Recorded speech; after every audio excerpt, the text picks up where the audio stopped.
بسم اللہ الرحمن الرحیم۔ آج ہمارے ساتھ ہیں ساجد خان صاحب۔ آج ہم ایک انتہائی زیادہ افسوسناک خبر کے ساتھ آپ کے سامنے پیش ہوئے ہیں۔ وہ ہے ڈاکٹر عبدالقدیر خان کی رحلت، ان کی وفات۔ محسن پاکستان، پاکستان کا دفاع ناقابل تسخیر بنانے والے، پاکستان کی عزت، شان اور وقار کو پوری دنیا میں سر بلند کرنے والے ڈاکٹر عبدالقدیر خان 85 سال کی عمر میں گزشتہ روز انتقال کر گئے۔ ڈاکٹر عبدالقدیر خان بلا شبہ ہر پاکستانی کی دل کی دھڑکن تھی۔ ان کی وفات پر ہر محب وطن آنکھ اشک بار تھی، ہر دل رو رہا تھا۔ ڈاکٹر عبدالقدیر خان کے جنازے پر، ان کی موت پر ہمیں بہت کچھ نظر آیا۔ ان کے لیے بہت زیادہ والہانہ پن نظر آیا، بہت زیادہ پیار نظر آیا، بہت زیادہ چاہت نظر آئی، بہت زیادہ احترام نظر آیا، عزت نظر آئی، وقار نظر آیا۔ اس کے ساتھ ساتھ بے انتہا قسم کی منافقت بھی نظر آئی۔ کسی نے کیا کو کہا ہے، سنگ زنی کرتے رہے عمر بھر اہل وطن، یہ الگ بات ہے دفنائیں گے اعزاز کے ساتھ۔ ڈاکٹر عبدالقدیر خان کی زندگی میں ان کے ساتھ جس طرح کی منافقت کی گئی، اور اس کے بعد ڈاکٹر عبدالقدیر خان کے حوالے سے جو کچھ حکمرانوں کی طرف سے کہا گیا، اس کو منافقت کا ایک شاہکار قرار دیا جائے گا۔ اس حوالے سے جناب ساجد خان صاحب سے بات کرتے ہیں، وہ کیا کرتے ہیں، وہ کیا کہتے ہیں، اس کے بعد مزید بات آگے بڑھائیں گے۔ شکریہ ایوان صاحب۔ ڈاکٹر صاحب کی جو وفات جو ہے وہ پاکستان کے لیے ایک بہت المناک بات ہے۔ بات یہ ہے، میں یہ تو نہیں کہتا کہ نقصان ہے، لیکن المناک ہے کہ ڈاکٹر صاحب نے پاکستان کے لیے بہت کچھ کیا، لیکن پاکستان ان کے لیے کچھ نہیں کر سکا۔ اور ہم سب میں کم از کم اور ہم سب اس پہ شرمندہ ہیں کہ ڈاکٹر صاحب کے ساتھ ایسا سلوک کیوں رکھا گیا۔ اور اس میں کئی لوگوں کے نام آتے ہیں، اور یہ سلوک رکھنے کی وجہ کیا ہے اب تو بہت واضح ہو گئی ہے کہ ابھی تک پاکستان کے اوپر امریکہ کا غلبہ ہے، دباؤ ہے، اور ہم امریکہ کے اسیب سے نکل نہیں سکے۔ ہمارے بہت سارے ادارے جو ہیں وہ امریکہ کے مرہون منت ہیں، اور حالیہ دنوں میں ڈاکٹر صاحب کے بارے میں جب کوئی خبر آتی تھی تو ہمارا میڈیا اس کو چھپاتا تھا۔ مثلا ڈاکٹر صاحب نے اپنا دفاع کرنے کے لیے ہائی کورٹ سے رجوع کیا، سپریم کورٹ سے رجوع کیا، لیکن احکام نے ان کی پوری طرح مدد نہیں کی، حتیٰ کہ وہ ان کو انصاف کے لیے وکیل دینے سے منکر تھے، انہوں نے اپنے طور پہ وکیل کیے۔ تو وہ تو ایک علیحدہ کہانی ہے جو کئی دن چلے گی، اور ڈاکٹر صاحب کی وفات کے بعد ڈاکٹر صاحب کو بھلایا نہیں جائے گا۔ ڈاکٹر صاحب کا نام جو ہے وہ پاکستان کی آزادی کے ساتھ منسوب ہو گیا ہے کہ پاکستان کو آزاد رکھنے والے اور پاکستان کو آزادی دلوانے والے بیرونی قوتوں سے، ان میں ڈاکٹر صاحب کا ہاتھ سب سے زیادہ ہے۔ اور ڈاکٹر صاحب کی وفات کو ہمیں بھولنا بھی نہیں چاہیے کہ ڈاکٹر صاحب کو جو احسانات اس قوم کے اوپر ہیں وہ کبھی بھی بھلائے نہیں جا سکتے۔ اس کو یاد کرنے کا ایک ہی طریقہ ہے کہ ہم ڈاکٹر صاحب کو یاد کریں، ان کے جذبے کو یاد رکھیں، اور پاکستان کے لیے سوچیں ڈاکٹر صاحب کی طرح کہ پاکستان کو ہم نے ڈاکٹر صاحب کی طرح بچانا اور چلانا ہے۔ خان صاحب، ڈاکٹر صاحب پورا عرصہ جب ان کو 2004 میں جامع مشرف کی طرف سے ان پر الزامات لگے، اور اس کے بعد وہ مسلسل نظر بندی کی حالت میں تھے، تو یہ اپنے محسن کے ساتھ رویہ ہوتا ہے کسی قوم کا۔ اچھا، تو میں یہ تھوڑی سی وضاحت کر دوں کہ اس میں قوم کا قطعی طور پہ کوئی تعلق نہیں ہے، کوئی اس میں کسی قسم کا قوم کی طرف۔ قوم کون ہے؟ قوم ہم ہیں، آپ ہیں، عوام ہیں، قوم ہے۔ قوم ڈاکٹر قدیر خان کی پوری قدر کرتی ہے، پوری عزت کرتی ہے، لیکن جن لوگوں کے ہاتھ میں طاقت تھی ان لوگوں نے ڈاکٹر عبدالقدیر خان کو خار کر کے رکھ دیا، اور جو کچھ ایک ایٹمی سائنسدان نے پاکستان کے لیے کر دیا وہ قیامت تک کوئی اور نہیں کر سکتا تھا، ڈاکٹر قدیر خان نے کر دیا۔ لیکن ان کے ساتھ جو ہوا وہ بھی ایسا تاریخ میں کبھی کسی پاکستان کے محسن کے ساتھ، پاکستان پر احسان کرنے والے کے ساتھ نہیں ہوا۔ تو اس سے کیا نئی نسلوں کے لیے کیا پیغام ہے کہ وہ پاکستان کے لیے کس حد تک دیں؟ سر، نئی نسل کے لیے ایک پیغام تو یہ ہے کہ آپ اسلامی تاریخ کے بارے میں کچھ فہمی کا شکار نہ ہوں۔ ہماری تاریخ ایسی ہے، لیکن اب لوگ باشعور ہیں۔ ہماری دیکھنا یہ بھی قوم کا شعور ہے کہ جب ڈاکٹر صاحب کا انتقال ہوا ہے تو سب لوگ بے چین بے کل ہوئے، سب نے یہ سوچا اور دیکھا کہ ڈاکٹر صاحب رخصت ہو گئے ہیں۔ اور دیکھیں جگہ جگہ ڈاکٹر صاحب کی وفات کے بعد ان کے لیے مغفرت کی دعائیں کی گئیں۔ اچھا اصل میں نا میں آپ کی بات روکتا ہوں، اصل میں یہ قوم ہے، جی ہاں یہ قوم ہے، بالکل وہ صحیح. ہاتھ نہیں ہے جو ڈاکٹر قدیر خان کے گرے بان تک پہنچ جی نہیں جی نہیں بالکل نہیں. قوم کا ہاتھ جو ہے ان کے گھٹنوں تک بلکہ پاؤں پر ہے. بالکل بالکل لیکن وہ جابر قسم کا جو ہاتھ ہے وہ ان کے گرے بان تک. بالکل. دیکھیں پچھلے 70 سال سے جبر کا شکار ہے پاکستانی قوم، میں آپ کو بتا دوں، اس میں کوئی دو رائے نہیں ہے. اور یہ آپ کہتے ہیں نا جمہوریت، یہ بھی جبر کا دوسرا نام ہے. ہم اس کی طرف ابھی بات نہیں کرتے، لیکن بات سیدھی یہ ہے کہ ڈاکٹر صاحب کا نام ہمیشہ زندہ رہے گا. ڈاکٹر صاحب پاکستان کے نام لیوا تھے اور نام لیوا ہیں. اور جو قوم کا آپ نے ذکر کیا، شکر ہے کہ آپ نے ان لوگوں کا ذکر کیا جسے ہمارے حکمران بالکل حیثیت اور اہمیت نہیں دیتے. اور ڈاکٹر صاحب کی خدمات دیکھیں صرف ایٹم بم بنانے کے حوالے سے نہیں ہے. ایٹم بم بنانے کے بعد جب وہ قید تنہائی میں تھے سرکاری طور پر، اس کے باوجود وہ لوگوں کی مدد کرتے تھے، اداروں کے لیے کاغذات لکھتے تھے، تجاویز دیتے تھے. جیسے اب حالیہ دنوں میں انہوں نے اپنا ایک ہسپتال بنایا.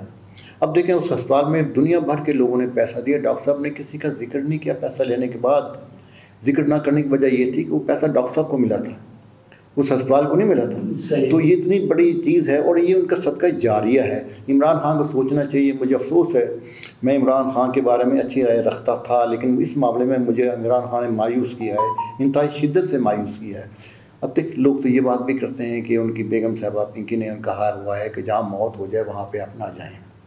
بھائی آپ مسلمان ہیں، اللہ پہ اور اللہ کے رسول پہ آپ ان کے نام پہ اتنا پرچار کرتے ہیں، مغفرت تو آپ کر سکتے ہیں. چلیں آپ کو مجبوری ہوگی، بلیو بک نے بتایا ہوگا کہ جناب آپ محفوظ نہیں ہیں، آپ ٹی وی پہ آ کے ڈاکٹر صاحب کے بارے میں 2 لفظ کہہ سکتے ہیں تاکہ قوم کو احساس ہوتا کہ عمران خان جو ہے وہ ڈاکٹر صاحب کے بارے میں اس نے زن رہا. خان صاحب ڈاکٹر صاحب کو یہ شکوہ تھا کہ کورونا کے دوران ان کو بالکل نہیں پوچھا گیا، وزیر اعظم نے نہیں پوچھا، صدر نے نہیں پوچھا، کسی وزیر نے نہیں پوچھا. اب شیخ رشید صاحب الٹی سیدھی چھلانگیں لگا رہے ہیں، انہوں نے نہیں پوچھا. جی ہاں. اور ان کو ڈاکٹر قدیر صاحب نے اپنے پیغام میں کہا تھا کہ یہ دیکھیں کہ فنکاروں کے لیے حکومت کہاں تک پہنچ گئی. ان کا اشارہ عمر شریف، جی ہاں بالکل بالکل، انہوں نے کروڑوں روپے خرچ کر دیا. اچھا ہے ایک فنکار کے لیے آپ اتنا کچھ کر رہے ہیں، بہت اچھا کیا آپ نے. لیکن ڈاکٹر عبدالقدیر خان ایسے کروڑوں فنکاروں کا ایک فنکار تھا، اس کے لیے تو آپ کو کسی بھی حد تک جانا چاہیے تھا. شرم والی بات ہے کہ ہمارے حکمران، ہمارے وزیر اعظم، ہمارے صدر، ہمارے وزرائے اعلیٰ اور جنرل وغیرہ، انہوں نے ڈاکٹر عبدالقدیر خان کی تیمارداری نہیں کی، ان کا حال نہیں پوچھا، ان کی خرید دریافت نہیں کی. اگلا سوال میں کر لیتا ہوں آپ سے، عدلیہ کے حوالے سے، ڈاکٹر قدیر خان کے حوالے سے عدلیہ کا کیا کردار تھا؟ کیونکہ وہ بار بار عدلیہ کے پاس جاتے تھے کہ میری نقل و حرکت پر پابندی ہے، یہ اٹھائی جائے، مجھے آزاد شہری رہنے دیا. سر بات یہ ہے کہ عدلیہ سے تو بہت شکایات ہیں، اور ڈاکٹر صاحب نے تو عدلیہ کا ایک وہ چہرہ ہمارے سامنے کر دیا جس کے بارے میں ہم بات کرتے شرماتے تھے. اب یہ عدلیہ کا جو سب سے بڑا ہتھیار ہے اس وقت وہ توہین عدالت ہے. بھائی توہین آپ کی جب کی جاتی ہے تو کس لیے کی جاتی ہے؟ اگر ہو جائے توہین تو اب یہ دیکھیے کہ انہوں نے ڈاکٹر صاحب نے کتنی دفعہ مختلف عدالتوں سے رجوع کیا، اور اسپیشلی اس وقت ذکر کرنا پڑے گا ان جج صاحبان کا جنہوں نے ڈاکٹر صاحب پر نظر انداز کیا، اور جنہوں نے قانون کو نظر انداز کیا، جنہوں نے انصاف کے بارے میں کوئی فیصلہ نہیں کیا. اب اس میں آپ دیکھ لیجئے جب انہوں نے ڈاکٹر صاحب نے کیس کیا تو اس کیس کو اتنی توجہ نہیں دی گئی. یعنی جب پہلی دفعہ میرا خیال ہے جب انہوں نے ہائی کورٹ میں گئے تو 9 مہینے کے بعد پہلی دفعہ تاریخ لگی تھی. پھر یہ تھا کہ ڈاکٹر صاحب کے جو وکیل تھے ان کو ڈاکٹر صاحب سے ملنے نہیں دیا جاتا تھا. بظاہر تو ایسا بتایا جاتا تھا میڈیا کے اندر کہ ڈاکٹر صاحب آزاد ہیں. اچھا اس کا کمال بھی ہے ان کا کہ آزادی کا تصور کیا تھا کہ سہیل بڑائے صاحب ایک دن جیو کے ساتھ ان کے ساتھ کر لیں فٹ پاتھ پہ بیٹھ کے.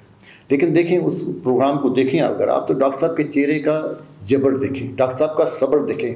اور سہیل کا مجھے افسوس ہے کہ سہیل صاحب نے جس طریقے سے لیا اور جیسے سوال کیے، ڈاکٹر صاحب نے بڑے حوصلے سے ان کے سوال نہ صرف برداشت کیے، اور وہ لگتا ہے ایسا تھا کہ سہیل بڑائچ کے ڈاکٹر صاحب کے ساتھ میچ ہے جس کو ڈاکٹر صاحب نے بڑی آسانی سے جیت لیا.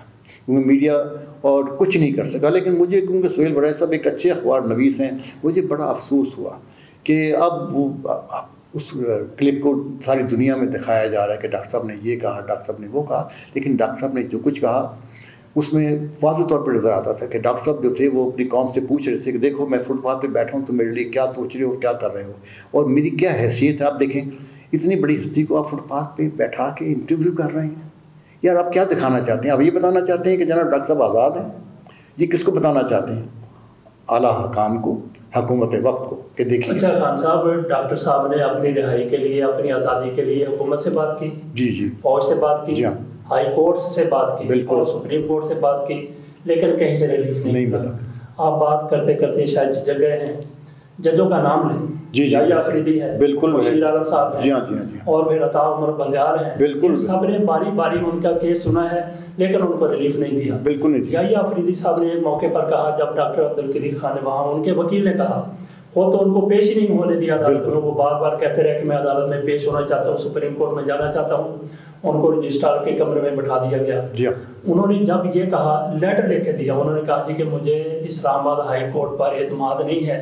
انہوں نے جبری میرے سائن کروا لیے ہیں. تو اس پر یحییٰ آفریدی صاحب برہم ہوئے. انہوں نے کہا جی کہ ہم اسلام آباد ہائی کورٹ کی اس طرح کی بات ان کے بارے میں کی جائے میں برداشت نہیں کر سکتا، خواہ وہ کتنا ہی معزز آدمی کیوں نہ ہو. اور ایک موقع پر مشیر عالم صاحب نے کہا، جو ریٹائر ہو گئے ہیں، انہوں نے کہا جی کہ ہم نے کوئی ایٹم بم بنانا ہے، کوئی فارمولہ پوچھنا ہے کہ ڈاکٹر صاحب کو یہاں پہ لایا جائے، ان کے وکیل کے ساتھ ملاقات کرا دی جائے. ایک بندہ مدعی اپنے وکیل کے ساتھ ملاقات نہیں کر سکتا، وہ سپریم کورٹ کو کہہ رہا ہے جی میری ملاقات کرا دی جائے. وہ اس وکیل کی ملاقات تو ہو گئی، لیکن وہ جو ریلیف لینا چاہتے تھے سپریم کورٹ سے، تو سپریم کورٹ ان کو کہہ رہی ہے جی کہ ہم ہائی کورٹ کی توہین برداشت نہیں کرتے. اب دیکھیں، ایک طرف سے یہ ہے کہ ڈاکٹر صاحب نے عدالتوں پہ پورا اعتماد کیا، اور اعتماد کی وجہ یہ تھی کہ ان کو یقین تھا کہ عدالتیں عوام کو اور مجھے انصاف مہیا کریں گے. عوام کو انصاف کیا ملنا ہے آپ کے سامنے. لیکن آپ نے یحییٰ آفریدی کا ذکر کیا، مشیر عالم کا ذکر کیا. میں ایماندار سے کہوں گا کہ یحییٰ آفریدی نے جو کچھ کہا وہ ان پہ جچتا نہیں تھا. وہ ایک جج کو ایسی بات کہنی نہیں چاہیے. آپ کو پتہ ہے جسٹس کیانی نے ایک دفعہ کہا تھا کہ ایک جج مسکرا بھی نہیں سکتا. اچھا یہ دیکھیں، وہ کہتے ہیں جی کہ وہ اسلام آباد ہائی کورٹ کے بارے میں انہوں نے یہ کہا برداشت نہیں کریں گے. عدالتوں کے اوپر حملے ہوتے ہیں، ججوں کو مارا جاتا ہے، سر پھاڑ دیا جاتا ہے، گرا لیا جاتا ہے، پینٹ اتارنے کی کوشش کی جاتی ہے. بالکل. اور ٹھیک ہے. اب دیکھیں، حالیہ دنوں میں لاہور ہائی کورٹ کے بارے میں اخبار کے اندر آ رہا ہے، میڈیا پہ آ رہا ہے، لوگ کر رہے ہیں لاہور ہائی کورٹ. اب بتائیے توہین جو ہوئی ہے لاہور ہائی کورٹ کی، ہوئی تو صحیح ہے. میں ایماندار یہ یحییٰ آفریدی صاحب کو نظر نہیں آتا. جی ہاں، یہ نظر نہیں آتا. خان نے کہہ دیا جی کہ میرے ساتھ بالکل. اور پھر یہ دیکھیں کہ اچھا آخر یہ کس کو خوش کرنے کی سارے لوگ کوشش کر رہے ہیں. اب یہ بات دیکھیں، یہ بات جو ہے نا، یہ خوش کرنے والی بات جو بہت اہم ہے کہ ہماری بیوروکریسی خاص طور پہ اور ہماری جو عسکری اسٹیبلشمنٹ کہوں گا وہ بھی شامل ہے. اس وقت بھی ہمارے اوپر امریکہ کا غلبہ ہے سر، میں آپ کو بتاؤں. اور امریکہ کو خوش کرنے کی کوشش ہے. امریکہ کو خوش کرنے کی کوشش کا مطلب یہ ہے کہ آپ نے امریکہ سے وعدے کیے تھے کہ جناب ہم ڈاکٹر صاحب نہ ہی نظر آئیں گے، نہ ہی وہ بات کریں گے. اور آپ نے ثابت کر دیا اپنے کردار سے کہ ڈاکٹر صاحب نظر بھی نہیں آتے تھے، ڈاکٹر صاحب بات بھی نہیں کر سکتے. لیکن اس کے باوجود ڈاکٹر صاحب کے بارے میں مضامین چھپتے تھے. آپ نے بہت کتاب لکھی ہے، ان کے بارے میں مضامین لکھے. آپ کتاب لکھ رہے ہیں، یہ کیا چیز ہے سر؟ اچھا، پھر ڈاکٹر صاحب سے آپ کی گفتگو بھی رہی، آپ اچھی طرح کو جانتے ہیں. اور پھر ڈاکٹر صاحب کا میں سمجھتا ہوں کہ میری بھی خوش قسمتی ہے کہ ایک ایسا تھا کہ میں بھی ڈاکٹر صاحب سے گفتگو کر سکا. میں نے ڈاکٹر صاحب سے درخواست کی کہ میری بیٹی جو ہے وہ اسلام آباد جا رہی ہے، آپ جا رہے ہیں اسلام آباد، تو آپ ایئرپورٹ اس کی تصویر کھنچوائیں. تو انہوں نے کہا اچھا آپ کی بیٹی ہے تو اسے آپ کہیں میرے جہاز میں جائے.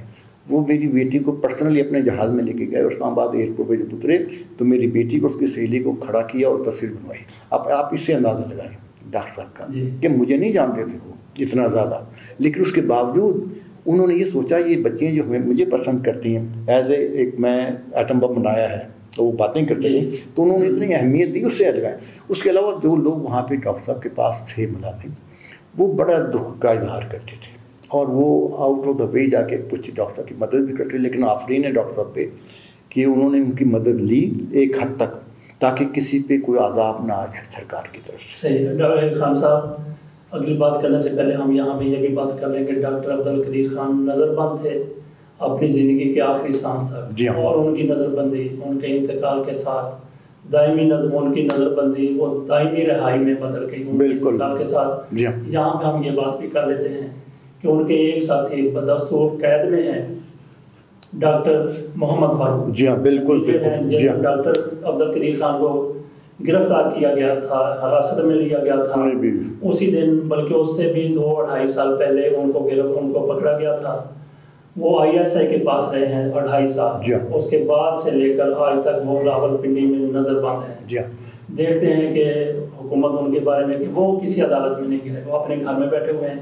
اچھا, آپ سے سوال اگلا یہ کرنا ہے کہ ڈاکٹر قدیر خان صاحب کی جو موت ہوئی ہے, جس طرح سے انتقال ہوا ہے, آپ کی کیا اطلاعات ہیں کہ وہ کہاں پہ تھے, کہاں لے جایا گیا, کیا ہوا؟ جو ہمیں اطلاعات میں بھی کیا کوئی بے اتنائی نہیں, اس میں کافی بے اتنائی نظر آتی ہے کہ جو بتایا گیا ہے کہ ڈاکٹر صاحب کو صبح 5 بجے کچھ سانس کا ہلکا سا مسئلہ ہوا, تو جو وہاں پہ پہرے داران تھے انہوں نے مقامی ڈاکٹر کو بلایا جو وہاں فوراً آ جاتا ہے. اس نے ڈاکٹر صاحب کو دیکھنے کے بعد اسپتال میں منتقل کرنے کے لیے کہا. پہلے ایک اسپتال میں منتقل کیا گیا تو وہاں پہ میرا خیال آلات نہیں تھے اور ڈاکٹر صاحب کافی تکلیف میں تھے. اس کے بعد انہیں دوسرے اسپتال میں منتقل کیا گیا اور وہاں پہ بھی وہ جام بھر نہیں ہو سکے. بہرحال ان کا وقت آ گیا, وقت آ گیا تھا. لیکن افسوس یہ عوام اور حکومت کا رویہ, یعنی کہ فیصلہ کرنے میں کم از کم 15-20 منٹ لگے, اور جب فیصلہ ہوا جو بھی مقامی افسر تھا اس کا ان کو یعنی کہ مجھے جو بتایا گیا ان کو کہنا تھا یار میں نے اپنے طور پہ اجازت دی ہے, پتہ نہیں میرے ساتھ کیا سلوک ہو. جب لوگ یہ سوچیں اور اتنا ڈرتے ہوں, اس سے ڈاکٹر صاحب کی اہمیت کا اندازہ اور موقع دیکھیں گے. جی ہاں, جی ہاں, بالکل. اچھا, پھر ڈاکٹر صاحب کی بیگم کی ہمت بھی ہے کہ انہوں نے کہا کہ میں ساتھ جانا چاہوں گی. ان کو ساتھ نہیں لے جایا گیا, بلکہ سنا یہ ہے کہ انہوں نے کافی مقامی جو لوگ تھے انہیں سمجھانا اور انہیں ڈانٹا بھی کہ بھائی میں قوم کی ماں ہوں, مجھے ساتھ جانے دو. لیکن ایسا سلوک رکھا گیا جو بڑا پریشان کن تھا. اور ڈاکٹر صاحب کی یعنی کہ بیماری کے بعد اور ان کا وقت نزا جو تھا انہیں جتنا آرام پہنچایا جا سکتا چاہیے تھا اتنا نہیں پہنچایا جا سکا. اور حکومت کا رویہ بلا شبہ بہت غلط. اور یہ والا جو ڈھول بج گیا ہے حکومت کے خلاف, یہ بہت دنوں بجے گا سر, اور اسے بہت سارے لوگ استعمال کریں گے, میں آپ کو بتاؤں, اور وہ صحیح استعمال ہوگا. اگرچہ انہوں نے بھی وہی کرنا تھا, لیکن ڈاکٹر صاحب اب اپوزیشن کے لیے خاص طور پہ اور عوام کے لیے عام طور پہ, عوام تو اپنا نام لے گئیں گے کہ ڈاکٹر صاحب سے انہوں نے یہ کیا, ہمارے ساتھ یہ ہو رہا ہے. اپوزیشن کہے گی اگر ہم یہ ہوتے تو ہم ڈاکٹر صاحب کے لیے کرتے جو انہوں نے نہیں کرنا تھا. ابھی بھی آپ دیکھ لیں کہ کیا میاں نواز شریف کا کوئی بیان آیا, شہباز شریف صاحب نے روتی آواز میں کہا اور اپنا دکھڑا بیان. سر میں پھر کہہ رہا ہوں کہ ابھی تک آپ پہ امریکہ کا غلبہ ہے. نواز شریف صاحب وہاں بیٹھے ہوئے ہیں, وہ صرف امریکہ اور برطانیہ کی وجہ سے بیٹھے ہوئے ہیں سر. پھر میں کہوں گا کہ عسکری اسٹیبلشمنٹ جو ہے سر وہ چین کے ساتھ معاملات کیوں نہیں طے کرتی, اس لیے کہ ایک حد تک کیے جا سکتے ہیں. آپ کے اس کا مطلب کہ وزیر اعظم اور اسٹیبلشمنٹ کے درمیان وہ ایک پیج والی بات جو ہے وہ 100% درست نہیں ہے. بالکل درست نہیں ہے سر. کسی حد تک عمران صاحب کچھ آزادی چاہتے ہیں, وہ آزادی انہیں نہیں مل سکتی. صرف اتنی آزادی مل سکتی کہ آپ امریکہ کے خلاف بات کر سکتے ہیں, قدم نہیں اٹھا سکتے. اچھا خان صاحب, آج ایک آرٹیکل میں نے دیکھا, بلکہ آپ نے بھیجا مجھے انگلش میں, اردو میں موجود ہے, وہ BBC کے دفاعی مبصر ہیں گورڈن کوریرا. بالکل. اچھا, انہوں نے پھر ایک دفعہ منافقت کی ہے, بالکل غلط کہا ہے, جھوٹ بولا ہے ان کی طرف سے. باقی بھی بہت کچھ کہا گیا, ڈاکٹر قدیر خان پر الزامات لگائے گئے ہیں. ان میں سے ایک اس نے بات کی ہے کہ جارج ٹینٹ جس نے مشرف کے سامنے ڈاکٹر عبدالقدیر خان کے حوالے سے ثبوت رکھے, جھوٹے ثبوت رکھے تھے, جو باہر اس بحث میں ہم نہیں الجھے تھے. وہ کہتا ہے کہ جارج ٹینٹ یہ کہتا تھا کہ doctor Abdul Qadeer Khan Osama bin Laden کی طرح ہی خطرناک ہے. اسامہ بن لادن کس کے لیے خطرناک تھا, ڈاکٹر عبدالقدیر خان کس کے لیے خطرناک ہو سکتے تھے, یہ ذرا دیکھیں. اسامہ بن لادن کے لیے تو کہا ہی جاتا ہے کہ امریکہ کے لیے خطرناک تھا, کہہ سکتے ہیں, کیونکہ امریکہ جب آیا افغانستان کے اندر تو سب سے بڑا ان کے سامنے جو لوگ تھے جو ان کے لیے لڑ رہے تھے ان کے مخالف ہو گئے. ان میں اسامہ بن لادن بھی تھا اور سعودی عرب کے حمایت یافتہ تھے. خیر والا بات ہے. لیکن آپ نے جو دوسری بات کی کہ ڈاکٹر صاحب کس کے لیے خطرناک تھے, سر ڈاکٹر صاحب خطرناک تھے امریکہ کے لیے, بالکل تھے. اس کی وجہ یہ تھی کہ امریکہ بالکل نہیں چاہتا تھا کہ ایٹم بنایا جائے. اچھا, پھر امریکہ نے کو یہ اندازہ ہو گیا تھا کہ یہ پاکستانی ڈاکٹر صاحب جو ہیں یہ ایٹم اب نہیں بنا سکتے. امریکہ کی بڑی مہربانی کچھ چیزیں انہوں نے فیسیلیٹیٹ بھی کی, بھائی یہ زور لگا دیں بنانے کا. ڈاکٹر صاحب کو اس بات کا پتہ لگ گیا تھا. ان سے کچھ لوگوں سے ملاقات ہوئی, ان کے سامنے ڈاکٹر صاحب نے کہا کہ ہاں بہت مشکل ہو گئی ہے, چیزیں نہیں مل رہی. ان لوگوں نے کہا اگر وہ چیزیں مل جائے تو بنا لو گے. انہوں نے کہا میں بنا لوں گا. انہوں نے کہا یہ چیزیں دے دو. اچھا, چیزیں بھی 2 نمبر تھیں. ڈاکٹر صاحب کو بھی اندازہ ہو گیا 2 نمبر چیزیں ہیں. انہوں نے 2 نمبر چیزیں لے کے, ایک مشہور صاحب ہیں جن کے اوپر یہ الزام لگایا جاتا ہے کہ جناب وہ کرنسی کی وہ نام لینا, وہ سیٹھ حافظ صاحب سے ذکر کیا. انہوں نے کہا ڈاکٹر صاحب کیا مسئلہ ہے, کیا؟ انہوں نے کہا یار یہ چیزیں نہیں ملی. انہوں نے کہا ٹھیک ہے, آپ کوئی نشان کو ہے تارے کو ڈیزائن ان کا یہ ہے, شیخ عابد صاحب نے وہ چیزیں مہیا کر دیں. دیکھیں ایک طرف تو بلیک مارکیٹ ہے اور کرنے والے بھی امریکنس ہیں اور انہیں یقین نہیں تھا کہ یہ ہوگا, اور جب یہ بن گیا اس میں ایک آدمی کو تھوڑا سا ایج دیا جا سکتا ہے, بلکہ 2 آدمیوں کو شامل کیا جائے. 2 آدمی اس لیے شامل کیے جائیں کہ ذوالفقار علی بھٹو بھی امریکہ کا گماشتہ تھا, اگر کسی کو اعتراض نہ ہو اگر آپ کاٹنا چاہیں تو کاٹ دیں باہر. لیکن وہ جب چین سے متاثر ہوئے اور انہوں نے دیکھا, انہیں پتہ لگ گیا تھا کہ میں ان کے ساتھ نہیں چل سکتا, انہوں نے ڈاکٹر صاحب کو بلایا. بالکل بس دعا یہ کریں کہ اللہ اس کی مغفرت فرمائے, ابھی تک لوگوں نے اسے زندہ رکھا ہوا ہے. اچھا دوسرے جو صاحب تھے وہ جنرل ضیاء الحق صاحب تھے, جنہیں پتہ لگ گیا تھا کہ یہ ہماری ضرورت ہے اور امریکہ ہمارے ساتھ سنسیئر نہیں ہے, اور اس کا بھی آپ نے نتیجہ دیکھا کہ جب امریکن کو پتہ لگ گیا کہ ضیاء الحق جو ہمارے ساتھ سنسیئر نہیں, اور اسے پتہ لگ گیا ہمارے بارے میں, تو انہوں نے اپنے بندوں کی بھی قربانی دی تھی اس جہاز کے اندر. اور آج تک آپ نے دیکھا کہ جنرل ضیاء الحق کے موت کے اسباب کا پتہ نہیں چل سکا, کوئی تحقیق نہیں ہو سکی. یہ تو امریکہ کا غلبہ ہے, اور یہ غلبہ اب تک چل رہا ہے. اور یہ غلبہ آپ کو ڈاکٹر صاحب کی رحلت کے بعد زیادہ نظر آیا, جب عوام نے تو پسند کیا, عوام روئے دھوئے, لیکن سرکار کے جو آنسو تھے وہ مصنوعی تھے سر. بالکل مگر مچ کے آنسو سر, میں کیا کہوں آپ کو, اور بڑی مایوسی ہوتی ہے. لیکن میں مایوس نہیں ہوں. ڈاکٹر صاحب کا جو دے گئے نا ڈاکٹر صاحب, ہمارے نوجوان اسے آگے لے کے چلیں گے. اور ہندوستان کو اگر ڈر ہے تو ڈاکٹر صاحب کا ہے کہ ڈاکٹر صاحب کی روح اس بم کے اندر ہے تو تکلیف دہ بات, کیونکہ ہمیں اور آپ تو خاص طور پہ, کیونکہ ڈاکٹر صاحب کی یادیں اور جو باتیں ہیں نا وہ بہت ہی ہمیں یہ سمجھیں کہ غمزدہ کر دیتی ہیں. سچی بات یہ ہے, بڑی تکلیف ہوتی ہے. ڈاکٹر صاحب کس کرب سے گزرے, کس طرح سے وہ اپنی آزادی کی بات کرتے رہے, کس حد تک وہ جاتے رہے. ان کی زندگی انتہائی زیادہ ان لوگوں کی وجہ سے گزری.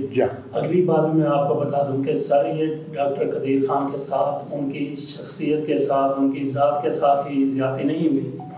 ان کے گھر کو بھی برباد کرنے میں کوئی کسر نہیں چھوڑے گی سر. آپ کو پتہ ہے کہ ان کی 2 بیٹیاں جی ان پہ مختلف الزامات لگوائے گئے, اور ان کی دونوں کے گھر آباد نہیں, اور اس بربادی کے پیچھے بھی انہی لوگوں کا نام آتا ہے. اسٹیبلشمنٹ سر واضح طور پہ انہوں نے قصداً یہ بات کی کہ ڈاکٹر صاحب کو پریشان کیا جائے. ان کی ذاتی معاملات ہم نے ذکر نہیں کیا, لیکن بہت ہی شرمندگی والی بات ہے یہ. اچھا خان صاحب, یہاں پہ میں آپ کی طرف سے بھی, اپنی طرف سے بھی, اور پوری قوم کی طرف سے بھی, قوم ہم ان کو کہتے ہیں جو ڈاکٹر قدیر خان کو اپنا ہیرو مانتے ہیں, بالکل, اور وہ جبری ہاتھوں میں نہیں کھیلتے. یہ قوم ڈاکٹر قدیر خان کے کل بھی ساتھ تھی, آج بھی ساتھ ہے, کل بھی رہے گی, اور ان کی فیملی کے بھی ساتھ ہے, اور یہ کے بھی ساتھ ہے, ان کی بیٹیوں کے بھی ساتھ ہے. ان کی بیٹیاں ہماری بیٹیاں ہیں, بالکل, ان کی اہلیہ ہماری بہن ہے, ہماری ماں ہے, ہماری بہنوں کی طرح ہے. اب دیکھنا پوری قوم ان کے سر, اب دیکھنا یہ ہے کہ جب قائد اعظم کا انتقال ہوا تو محترمہ فاطمہ جناح کے ساتھ سلوک اچھا نہیں تھا. بالآخر وقت میں انہیں کچھ مدد فراہم کی گئی. اب دیکھنا یہ ہے کہ اب جب ڈاکٹر صاحب کی وفات ہو گئی ہے, ان کی خاندان کے ساتھ جو ان کی 2 بچی اور بیوی ہے, حکومت کو ان کو سرکاری تحفظ دینا چاہیے, اور نہ صرف سرکاری تحفظ بلکہ ان کو پورا احترام دینا چاہیے. اور ایک بہرحال احترام تو نظر آیا, ان کو فوج کی طرف سے پرچم پیش کیا گیا. اللہ کرے کہ فوج کی طرف سے جو پرچم پیش کیا گیا, جس طرح کے حکومت کی طرف سے اقدامات کیے گئے, وہ فوج کی طرف سے دل سے کیے گئے, حکومت کی طرف سے دل سے کیے گئے ہوں. ہم نے ان کو منافقت ضرور کہا ہے, اللہ کرے کہ وہ منافقت نہ ہو, حقیقت ہو, اور انہوں نے سارا کچھ اپنے من سے کیا ہو, اپنے دل سے کیا ہو, اپنے جذبے سے کیا. منافقت فوج میں نہیں ہے سر, شاید کچھ لوگوں میں ہو, اور ہر جگہ ایسے لوگ ہوتے ہیں جن کے نزدیک کسی چیز کی اہمیت نہیں. لیکن خان صاحب یہ دیکھیں کہ یہ ڈاکٹر قدیر خان صاحب کا معاملہ دیکھا جائے, ایک طرف مسلم پاکستان ہے, دوسری طرف محافظ پاکستان فوج ہے. بڑی تکلیف ہوتی ہے کہ ہم ان دونوں کو آمنے سامنے دیکھتے ہیں. ہمارے لیے دونوں آنکھوں کا تارا ہیں, ڈاکٹر قدیر خان صاحب بھی اور ہماری فوج بھی. تو یہ کوئی درمیانی راستہ نکل آتا تو بہت بہتر تھا. اب تو درمیانی راستے والی بات ہی نہیں ہے. بالکل. اب تو بات یہ ہے کہ ڈاکٹر عبدالقدیر خان, جن کی وجہ سے ہمارے اداروں پر پریشر تھا, ہمارے حکمرانوں پر پریشر تھا, وہ پریشر ختم ہو گیا. اب جس طریقے سے انہوں نے ڈاکٹر عبدالقدیر خان کو بعد از مرگ, مگر مت کے آنسو آپ اسے کہہ لیں, بعد از مرگ جو انہوں نے احترام دیا, اس کو اعزاز دیا, احترام دیا, وقار دیا ہے, اس کو برقرار رکھیں, اور ان کے گھر والوں کو جس طریقے سے بھی جتنا بھی ممکن ہو سکتا ہے فیسیلیٹیٹ کرنے کی کوشش کریں, جس طرح سے ہمیں نظر آیا. بالکل ایسا ہی ہونا چاہیے سر۔ ناظرین، ڈاکٹر عبدالقدیر خان کی موت کے حوالے سے ہم نے بات کی، انتہائی زیادہ جذباتی ہو کر ہم نے بات کی ہے۔ قوم کے بھی ایسے جذبات ہیں، اس دوران اگر کسی قسم کی ہم سے لغزش ہو گئی ہو تو اس کے لیے معذرت خواہ ہیں۔ اس کے ساتھ اجازت دیجیے اس وعدے کے ساتھ کہ ڈاکٹر عبدالقدیر خان پر ہم مزید بھی وی لاگز کرتے رہیں گے۔ اللہ حافظ۔